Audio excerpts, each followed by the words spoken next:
جب آپ مکہ مکرمہ میں موجود ہوں تو کوشش کریں کہ اذان سے پہلے کعبۃ اللہ میں پہنچ جائیں اور 5 نمازیں باجماعت تکبیر اولیٰ کے ساتھ ادا کریں۔ اگر کسی وجہ سے لیٹ ہو جائیں ایسی جگہ کا انتخاب کریں جو اگلی صفوں کے ساتھ متصل ہو، یعنی درمیان میں گیپ نہ ہو۔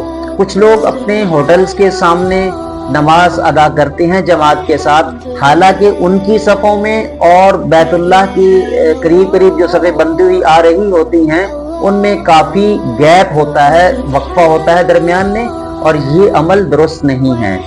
جب زیارات کے لیے جائیں تو ایسے وقت کا انتخاب کریں جس میں آپ کی کوئی بھی نماز باجماعت ضائع نہ ہو۔